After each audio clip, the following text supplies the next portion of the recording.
Welcome to the I'm In podcast, where you learn to unleash your creative genius, live a more abundant life, and change your world. And now, your host, Heather Hodges. Today's guest is a visionary leader who is passionate about helping experts become exceptional communicators. Michael Mead is the CEO of EDC Communications, and he has a background in leadership development, and he is a high energy and down-to-earth guy. And on the Hodges 12, Michael is a strategist, synthesizer, communicator. And Michael, welcome to the show. Yeah, Heather, thank you so much for having me. I'm really looking forward to our time. Me too. And thank you for saying I'm in after some arm twisting. It didn't take too much arm twisting, but it's a pleasure to be here. Yeah. Well, before we jump into unpacking your Creative Genius Trifecta, I'd love for you to share just a little bit about yourself. You're the CEO of EDC Communications. What do you do?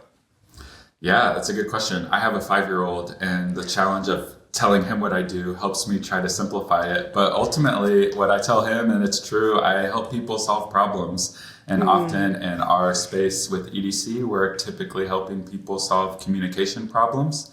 They are sharing complex scientific information and can often lose their audience. And so we help them simplify and distill that message down to ensure it connects with the audience that they're there to serve.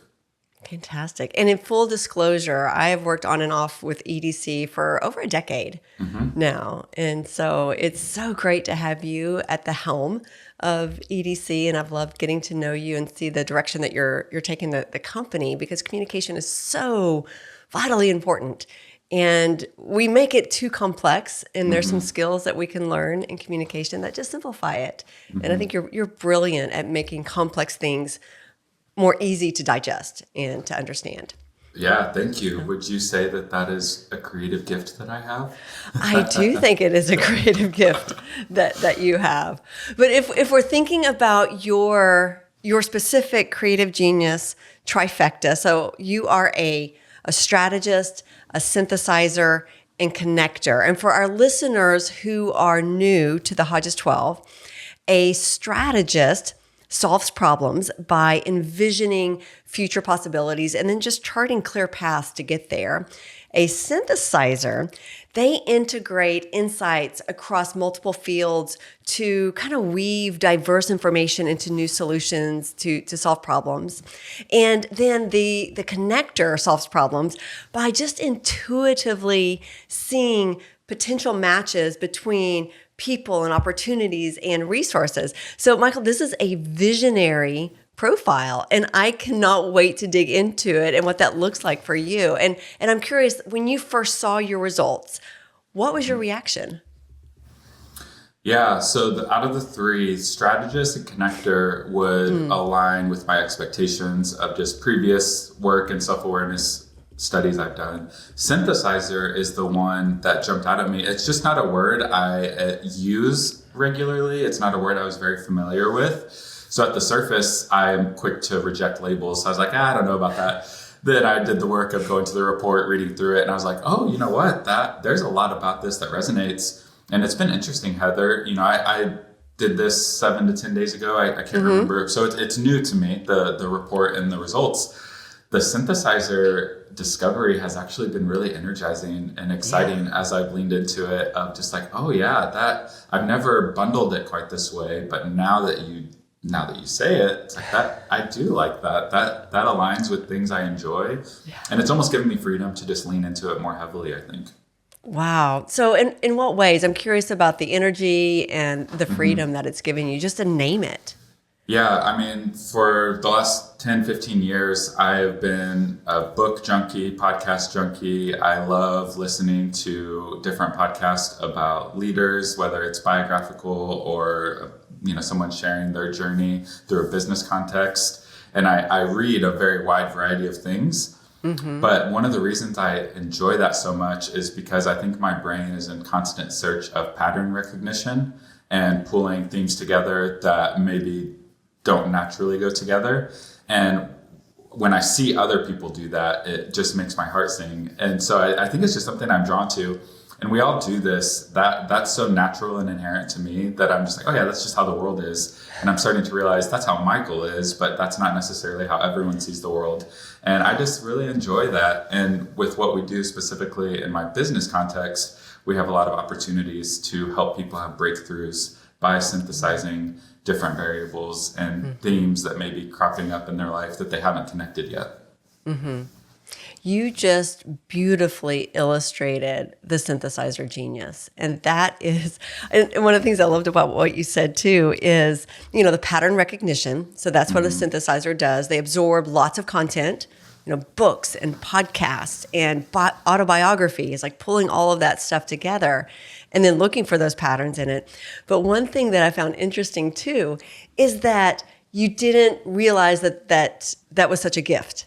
Not everybody does that, Michael. That's a you thing. That's a synthesizer creative genius.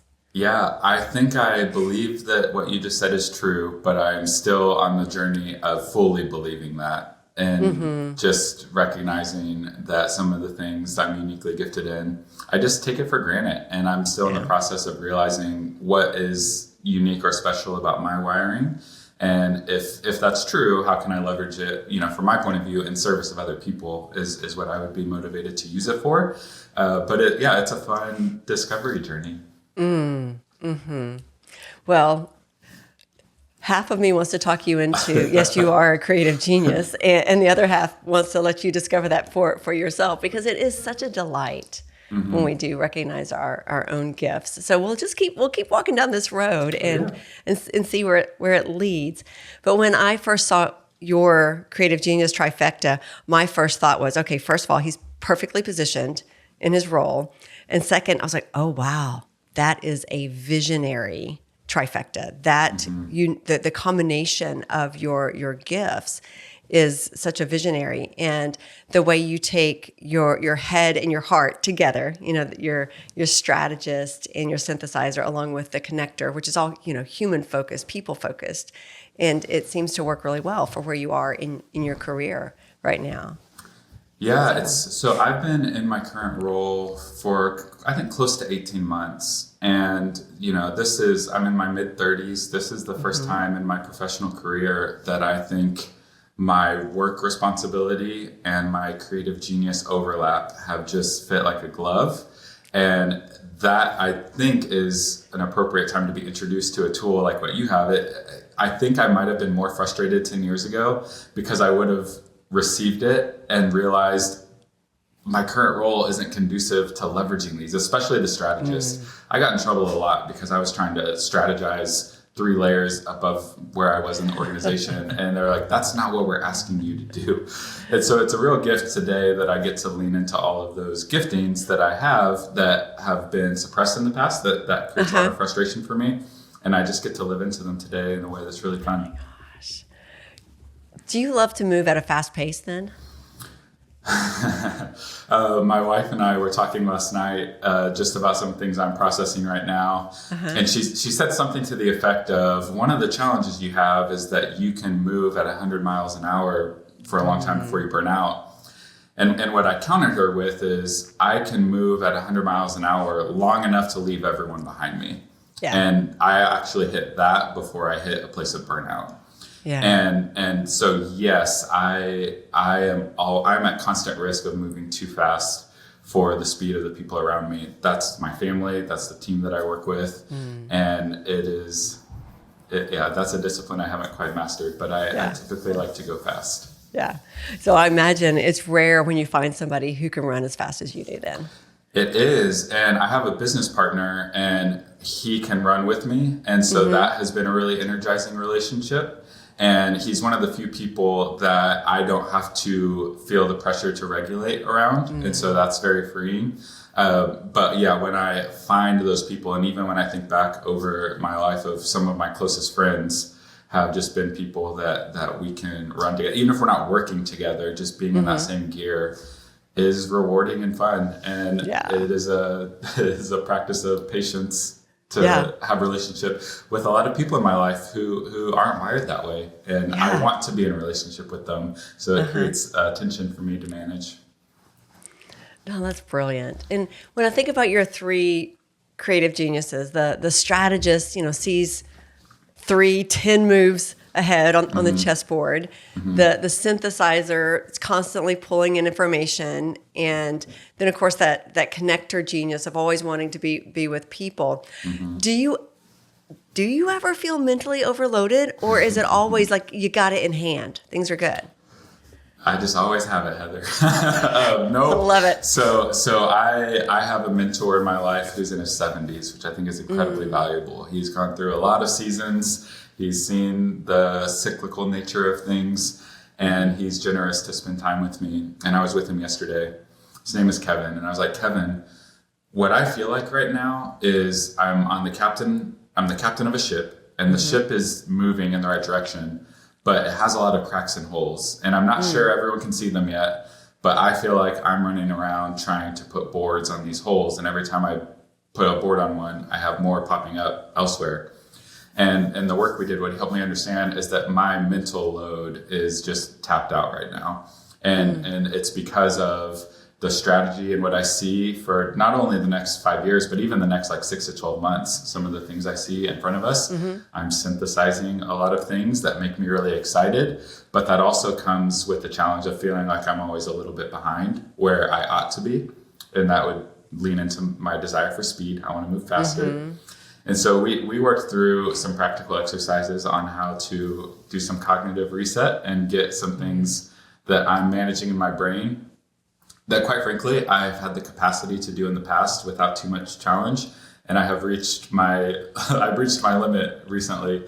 And yeah, I'm learning how to navigate that, literally in real time. Wow. That is, first of all, something I need to learn myself. We can share notes. Absolutely. No, just that always feeling like you're behind, I resonate with that. And even though you're probably doing twice the amount of work everybody else is doing, just because the nature of your personality, your gifts, but you still don't feel like you're where you should be. Wow. Yeah. Agreed. Do you have a solution for that? No, not yet. And I'm a little bit farther along in the age journey than you are in the business world, and I haven't figured it out yet either. So if Kevin has any advice for both of us, I'm all ears. Well, I'll share the exercise he recommended, so I can have my homework to go and do this, and then him and I are going to meet again in 2 or 3 weeks. So He compared our brain to a computer that has storage, and the computer runs really well until the storage gets maxed out, and then you have to clear the cache or reset your storage. I told you before this call, my computer crashed about 10 minutes before we joined, and it was just, the memory was just overwhelmed, and so it just was like, okay, I'm done, I quit. Yeah. Our brains are created similarly. He shared a study, and I wish I could remember the details. I can't. But they were studying mice solving maze problems. And that was the intent, is studying how they solve the mazes. Well, what the researchers forgot to do was disconnect them from the monitoring devices before they went home for the night. And so they ended up accruing a lot of data as the mice slept. And what they saw was that their brains were not resting. They were actively trying to solve the mazes they hadn't solved yet. And that led to the insight for the human brain that our brains are wired to solve problems. And I'm at a place where I'm trying to solve too many problems at the same time. And so Kevin's practical advice was get on a whiteboard and dump everything in your head, just every problem. It doesn't matter one of the problems for me is managing my lawn at home. It's just something it's occupying mental space. Okay. So there's nothing too small is what I mean to say. And just dump it all out. And then begin to sort it and compartmentalize it on, is this an EDC thing? Is this a marriage thing, a family thing, a relationship thing with my friends? Compartmentalize it and then force rank and start to prioritize. In this season, this whole host of things don't make the cut for getting my attention. I'm going to capture them and keep them, but they do not warrant my attention right now.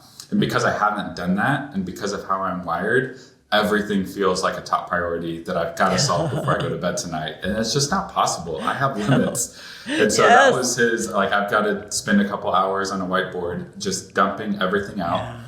I'm really excited to see how the synthesizer part of me will sift through that and start to see how some things are connected that I just haven't given myself the time and space yet to do. Yeah. And then see what comes of it. So I'll keep you posted. That's okay. over the rest of the month. That's really the journey that I'll be on as I try to sift through some of this. But we've got to just get it out of our head. Just do that brain drain and get it onto paper, get it onto the whiteboard where you can see it. Where do you think your connector genius comes in with all of this right now? We've talked about your strategist, your synthesizer, and the connector. They are almost, from the way I describe it, they're always looking for those connections between people, between resources, between opportunities. How does that work for you? Yeah, I am very extroverted, so I just really get energy and joy from being around people.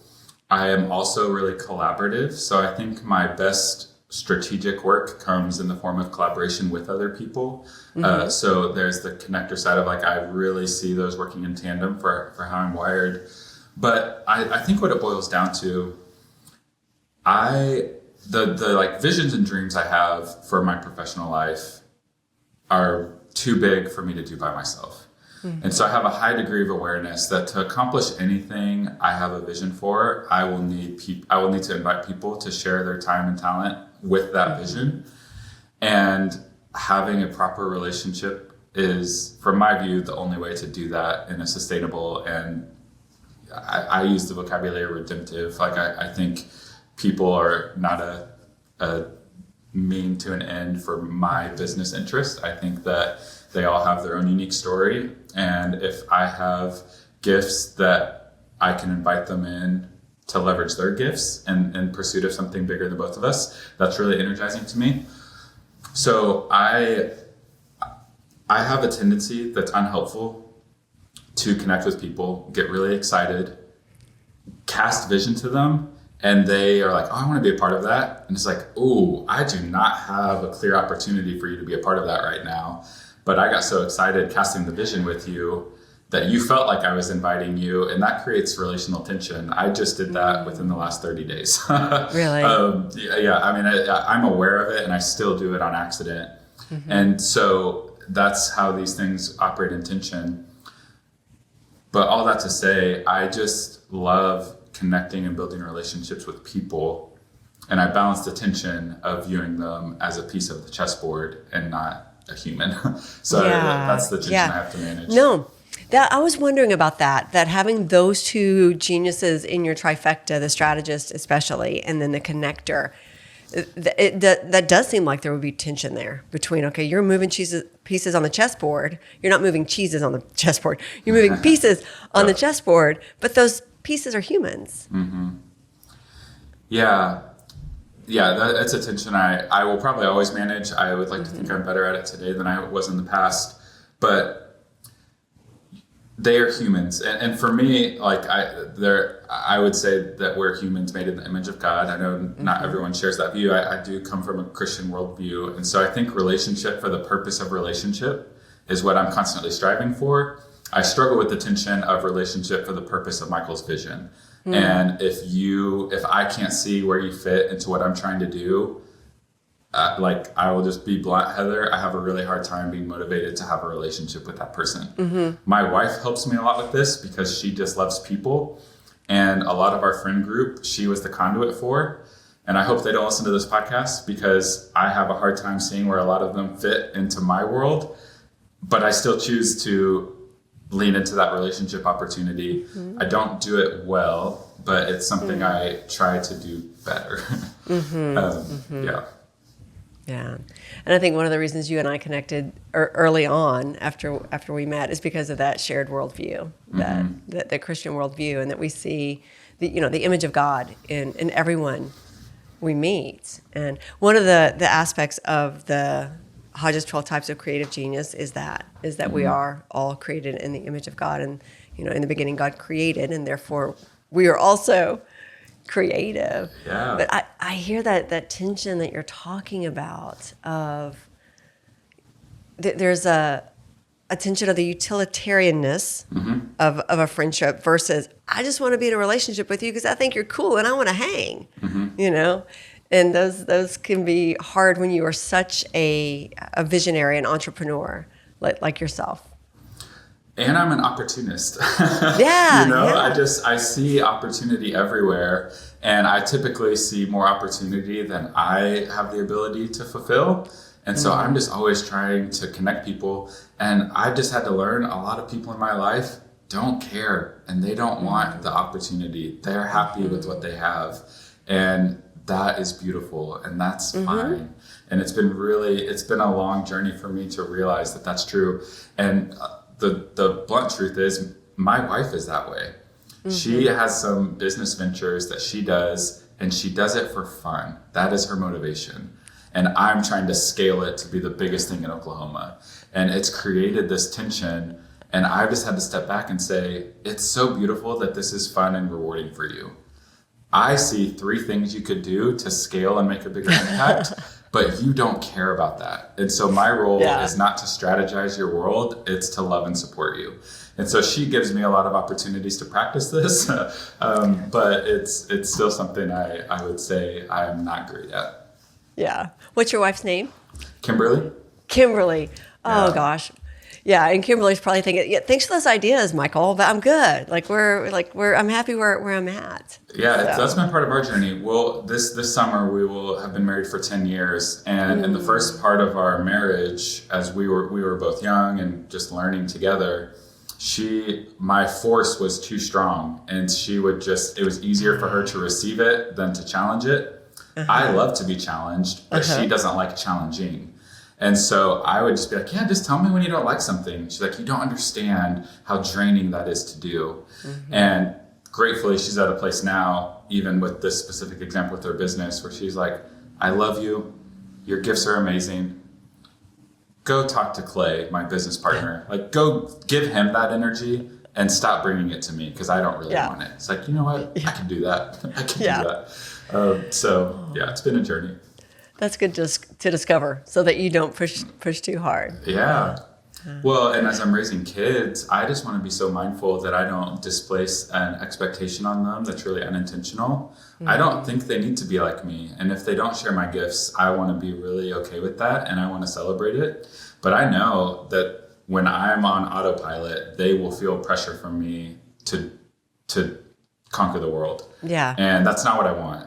And so I'm grateful that I've been able to gain awareness and learn some of these things now while they're young.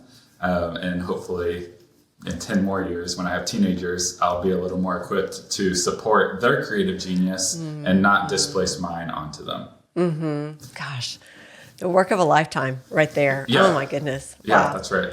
Yeah. Well, one of the things I'm curious about, and I ask this of almost everybody that I interview, talk to, that I interview in my research, is I'm curious, what jazzes you up? When do you feel most alive in your work? There's really two paths here. One is simple. A lot of times we are doing in-person live workshops, and I just love doing the work. It's not the primary part of my role, so I don't do it a lot, but when I do it, I love that. And I think one of the reasons is I'm really leaning into, it's probably a bit of the synthesizer and connector, you correct me if I'm wrong, but I'm spending time, typically 3 or 4 hours with a group of people, and I view a lot of what I do in the public speaking camp as just tending to people's insecurity. I really think that's what a lot of this is rooted in. And so I am constant pattern recognition on, okay, what is Heather insecure about here? What is the thing? How can I discover that? Lead her on a discovery journey.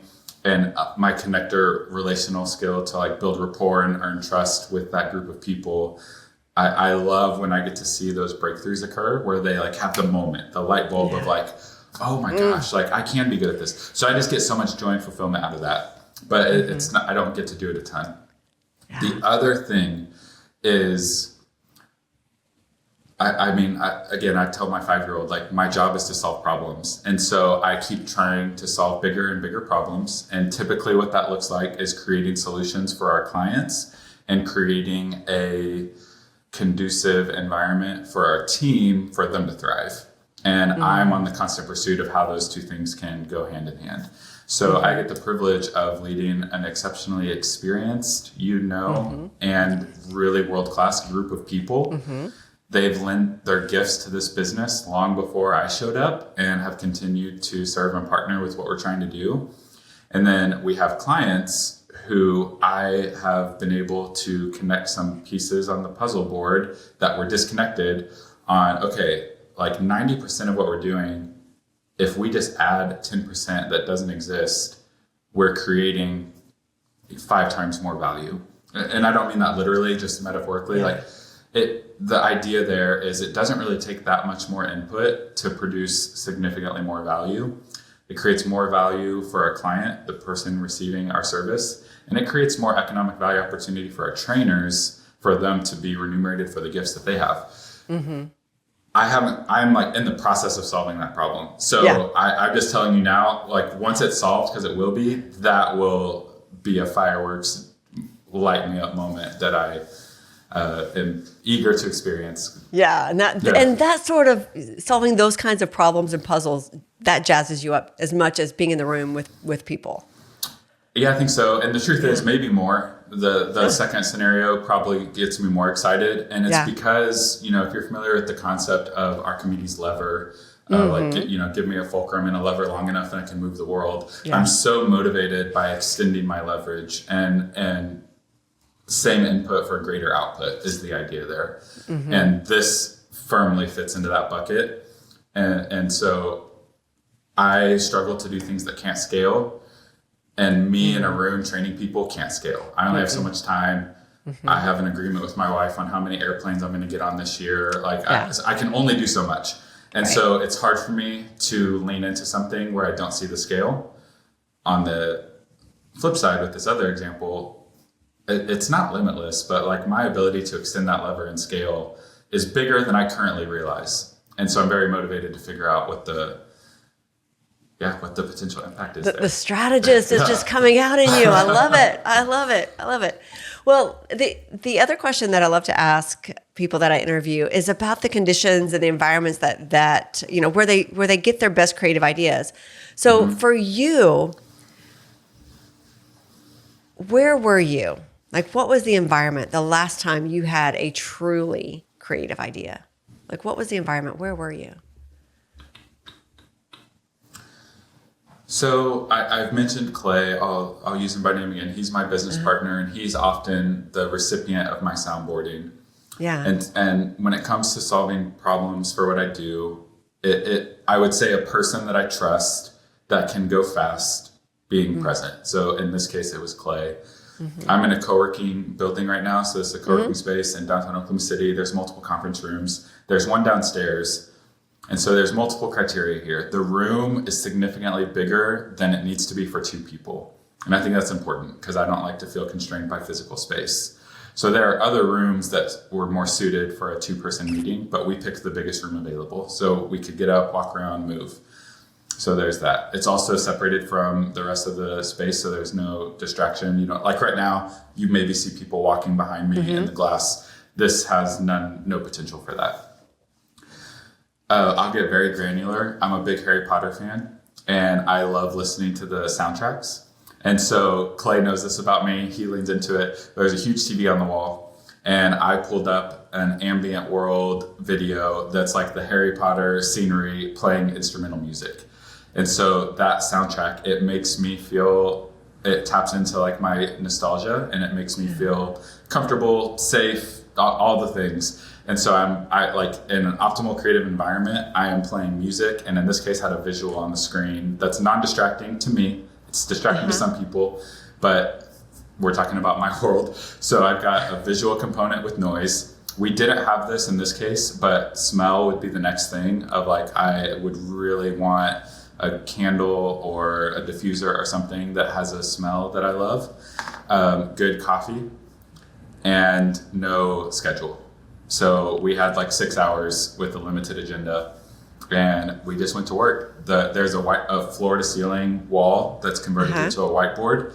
So like a limitless space to write and dump.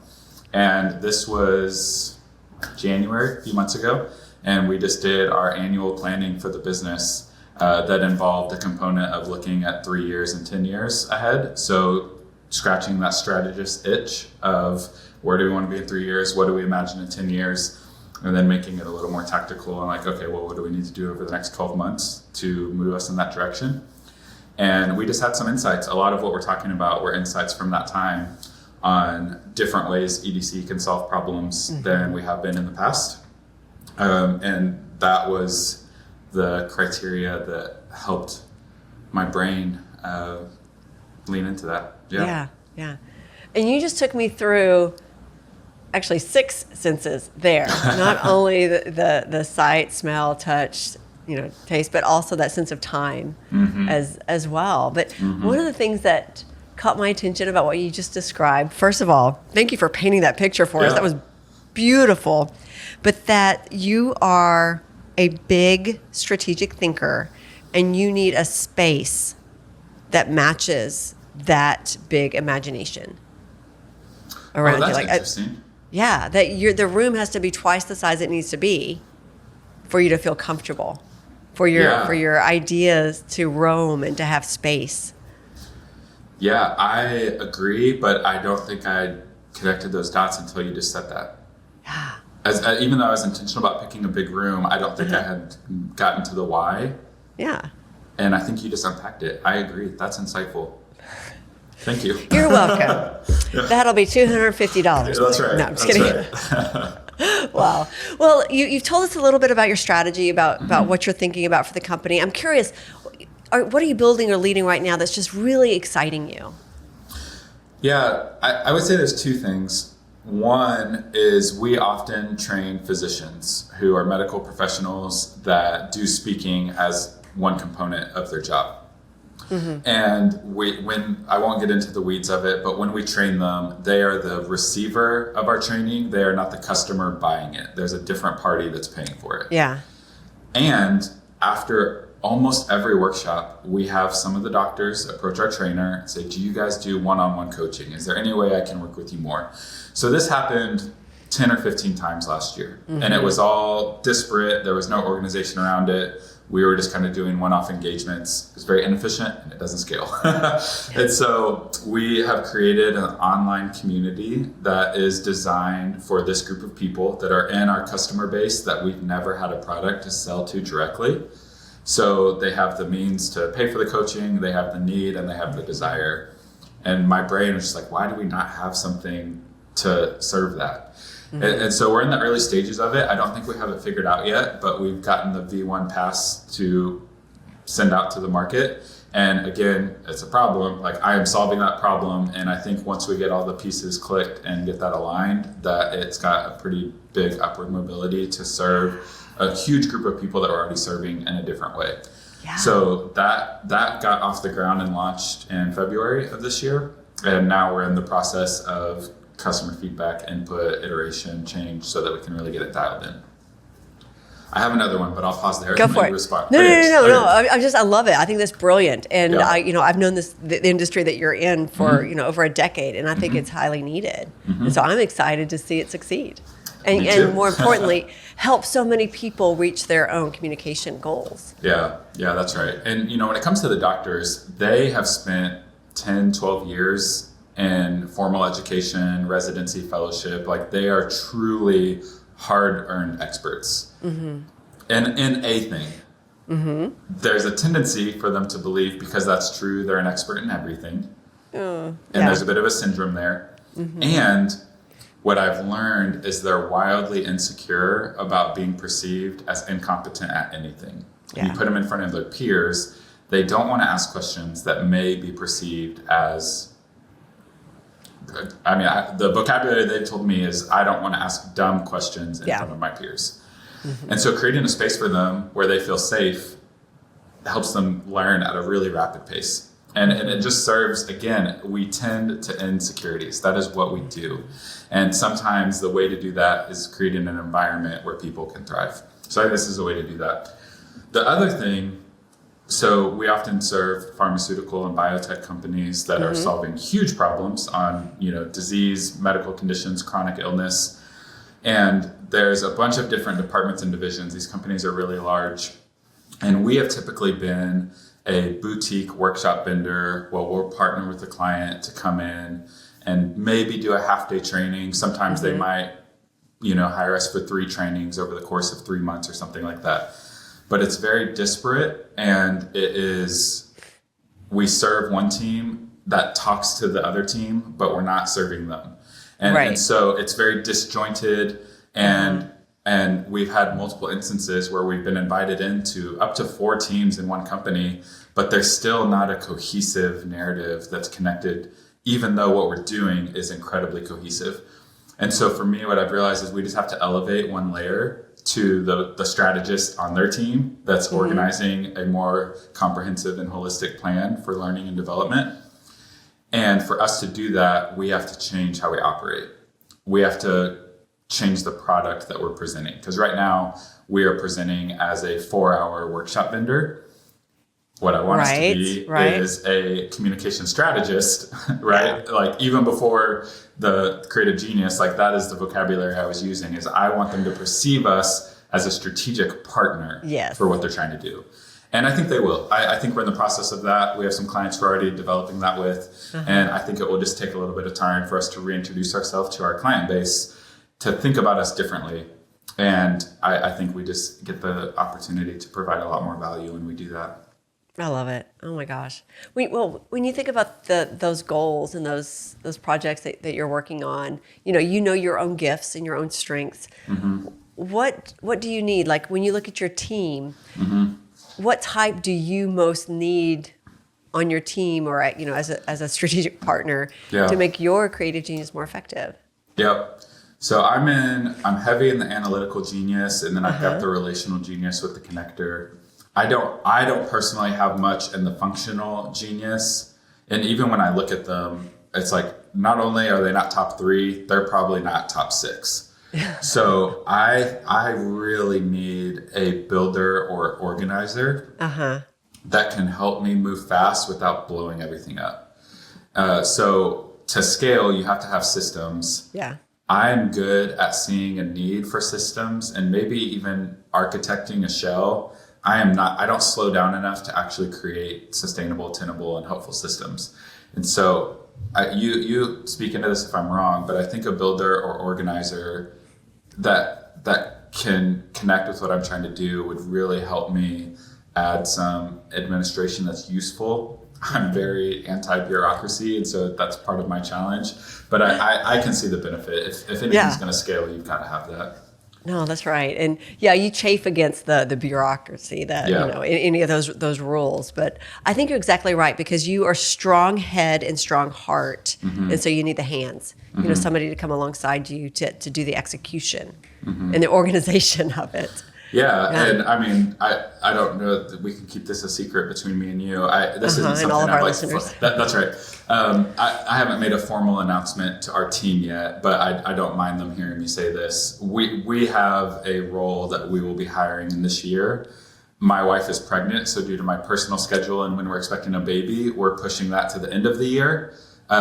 If it wasn't for that, which is way more important than my business, then I'd probably be hiring that position right now. But the timing just doesn't make sense. So like by Q4 of this year, and this is helping me even have some insight into what type of person to look for. But we will be looking to bring in a builder or organizer type to complement my skills, hopefully. Well, fantastic. Well, first of all, congratulations to you and Kimberly. Yeah, that's wonderful. You. Yeah. And when's the baby due? June 15th. All right. So it's sneaking up on me. Here we go. Yeah. It'll be here before you know it. So and this is number 2. This will be our second. Yeah. First girl though. So we're having a little girl, and I'm gonna have daddy right here. Yeah, that's right. She will soften me in some really useful ways.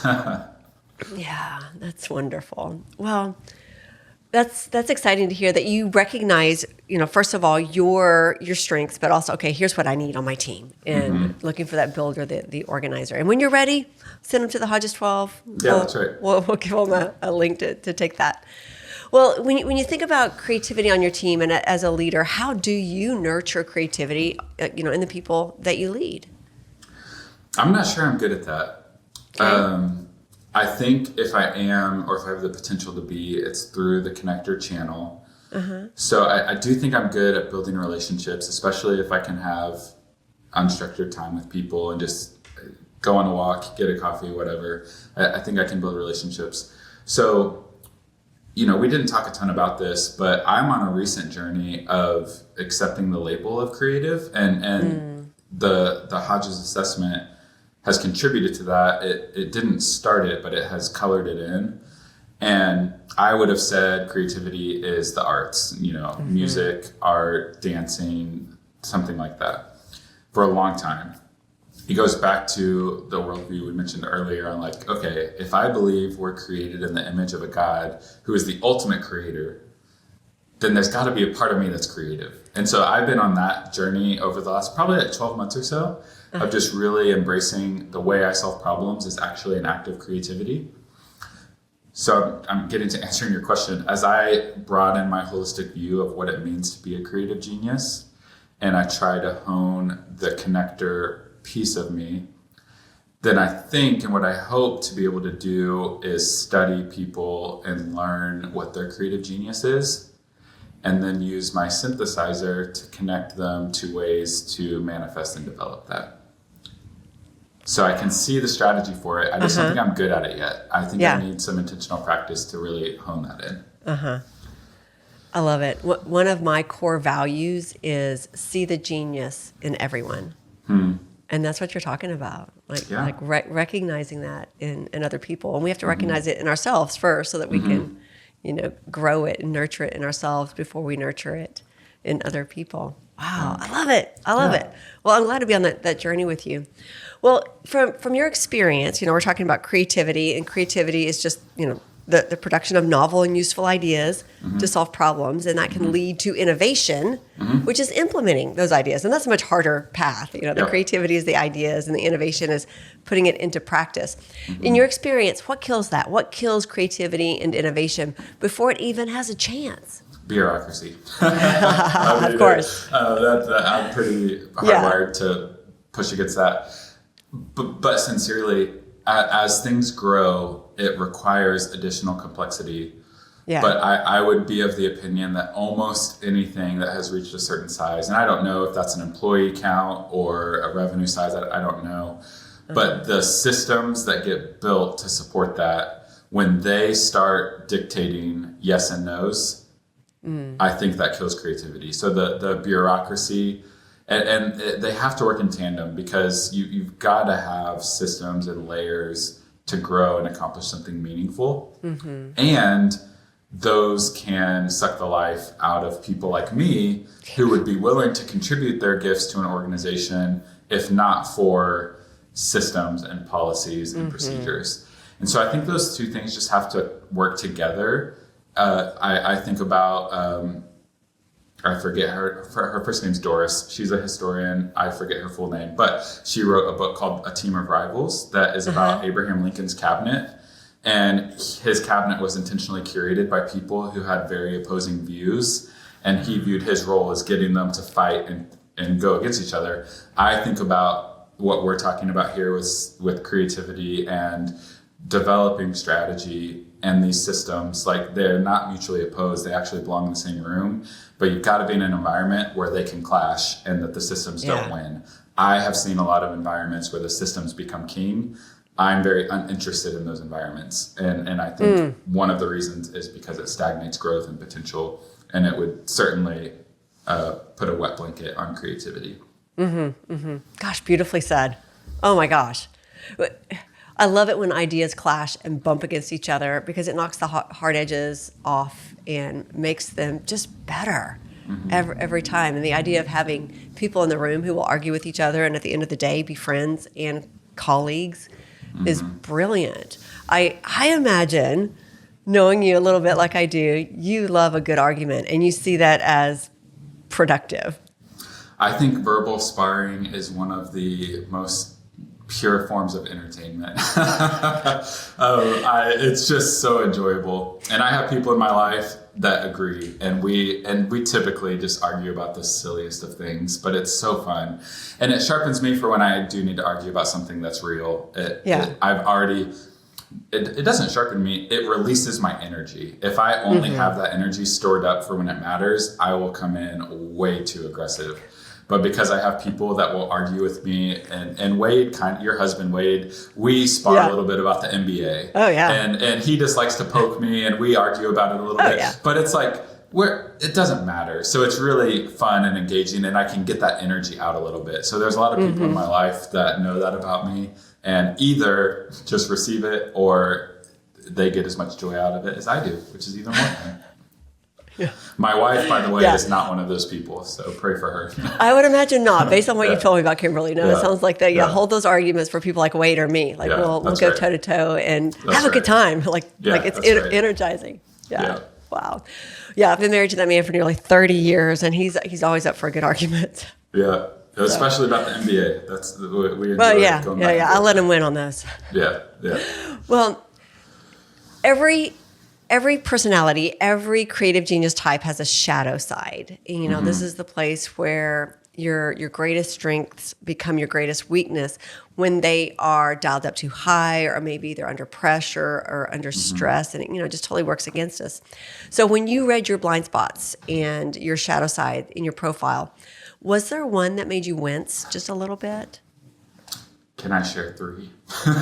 Yes, please. There you have 3. one from each of your 3? Okay. I think it was actually, they were from the Strategist and Synthesizer. Okay. Are where they came from. I can't remember which. So we've already talked a little bit about one. I can slip into viewing people as chess pieces on a board for my strategy. And I've got to be really intentional to remember people created in the image of God, not chess pieces for whatever game I'm playing. So that's the one we've already hit a little bit. I can slip into intellectual arrogance quicker than I'd like to admit. And I just get to a point where it's like, I don't respect your argument. I don't think you've done the work to have a point of view, and I'm going to dismiss you really quickly.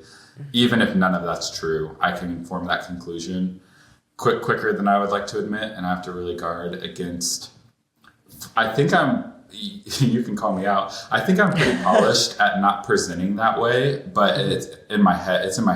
I agree with that. And it's in my heart. And so that's where I have to be really careful to not have that intellectual superiority. And then lastly, especially from the strategist point of view, when things are stressful or challenging and they're not going the way I want, I will just elevate to the biggest picture. And I can go there in the future and emotionally feel like it's real and just miss all the small details that would actually enable that vision coming to fruition. And so I will be quick to just skate over small details in the name of going into the big vision, especially just emotionally and in my mind. That's like a comfort to me to just go, and I'll fall into the illusion of 5 years from now, this is all going to be so much easier when we've accomplished A, B, and C. It's like, well, brother, if you don't send the invoice to that client, you're not going to have any money for A, B, and C. So like, you've got to do the small things details. Too. So, So I have to balance that tension. Oh gosh, thanks for being candid about that, and just being so open about the blind spots that you're working on right now. Oh my gosh, it's a refining process. It is, isn't it? And if you. I have not noticed you presenting in those things. I think you're right. They're internal, and you probably filter those really well before they come out. Yeah. Well, what would you say to that person listening to this podcast who is convinced, like you used to be, that they're just not the creative type? Yeah. I mean, I'll go back to my view of the world, and I understand not everyone shares the view, but I think you can glean the principle regardless. In Genesis 1:26-27, like, God created the world and created everything, and then the only thing he created in his own image was man and woman. So in the image of God we were created. I think for those people that would share a Christian worldview especially, if you don't view yourself as creative, I would encourage you to study God as a creator, because when you realize the magnitude of his creative ability, and then if you believe that we're created in his image, the only reasonable conclusion after that is that there is a piece of you that is creative. It is in his nature to create, and we are made in the image of that. Yeah. If that's not your worldview, that's okay. I would encourage you to recognize that we all got here somehow, right? There's creativity in and around us. And just by proxy of human evolution, you likely wouldn't be here if someone in your lineage didn't have a creative gene to survive, right? And so by way of you being alive in 2026, that means in your bloodstream, there were people that solved problems to stay alive, and then they solved problems to advance and get your lineage to the place where it is today. So there's got to be a component of creativity in there, and just broadening our view of what does it mean to be creative, how we serve people, how we solve problems, how we connect dots, and then of course, creating music, creating painting, creating written word, like all of it, I think is beautiful, and we just all need it. You know, I think we all need to step into that truth, and that the world is a better place when we co-create and collaborate together, and that we complement each other quite well, because the world would be a weird place if everyone was like me. I don't think it would be very enjoyable. So I really need the complementary skills of other people. Yeah. Oh my gosh. I just want to put an exclamation mark on what you just said. I think that you articulated that so adroitly. So thank you for that. Like, we are created in the image of God. And whether you find that as a theological truth or just innate psychological human nature, we were born to create. And when we do, we feel more alive. And we make a better place for all of us when we use our creative gifts. Oh my gosh, Michael, this has been such a fun conversation. But before I let you go, my research assistant, Percy the penguin, has been knocking on the door over here. He just really wants to come in. And he has a couple of questions for you. Do you have time for that? I would love it. Let's do it. All right, Percy, come on. Percy. Yep. You got to meet Percy. All right, come on in, Percy. All right. Thank you, Percy. Percy has a couple of questions for you, Michael. The first one comes from a previous guest. This is coming from Natalie McNeil. And her question for you is, and it's a tri-part question. Okay. And she's happy that she's giving you a 3-part question here. What are you saying no to? Why are you saying no to it? And how can you say yes? So true to my nature, I'm going to reject the third part of that question, and I'll explain why. Okay. The first two I will accept.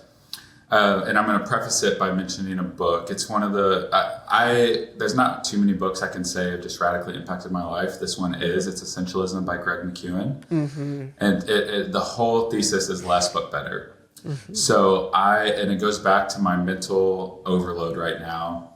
I'm just at a place in my leadership journey. I have a growing business and a growing family. So I'm balancing both of those things.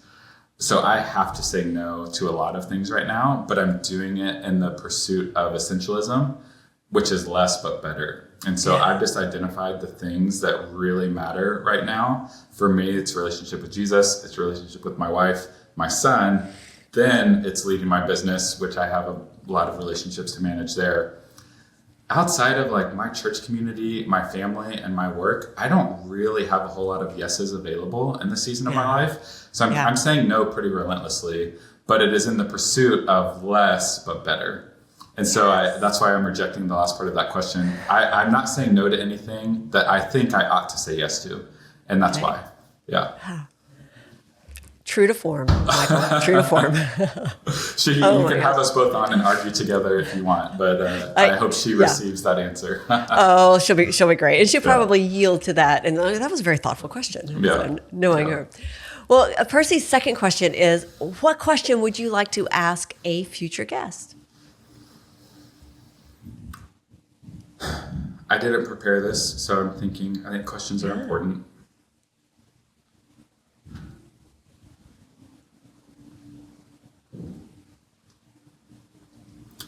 How about this? So, if you had the confidence to believe the next thing you were going to try was going to work, and you knew it would work, what would you do? I think our fear of failure is so crippling, and would be really curious to hear how someone would respond to that. Great question. That lends into the self-efficacy research. If we believe we can do it, can we do it? Oh, fantastic. Michael, thank you for today. Thank you for this conversation, for the thoughtful responses, thoughtful questions. Where can our guests find you? Yeah, so I am pretty active on LinkedIn. Candidly, I'm mostly just curating my business personality there. I don't really share anything about my personal life online, so sorry. But if you'd like to connect in my business world, I'm on LinkedIn and would love to connect with you there. Okay, great. And we will put a link to your LinkedIn page in the episode notes. Michael, thank you for saying I'm in and being on the podcast today. Yeah, thank you so much for having me, Heather. It was a blast. Yeah, indeed. And thank you to our listeners for joining us today. And if you haven't followed this podcast yet, please hit that follow button and you will be the first to know when a new episode drops. And I would love it if you would leave us a review. It helps more people find us and join the conversation. And if you want to discover your own creative genius types, please go to my website to take the assessment, and I'll put a link in the episode notes. So until next time, keep saying I'm in to creativity and bold thinking, transformational growth, and meaningful conversations. May you be wildly creative in your life and leadership. I'll see you soon.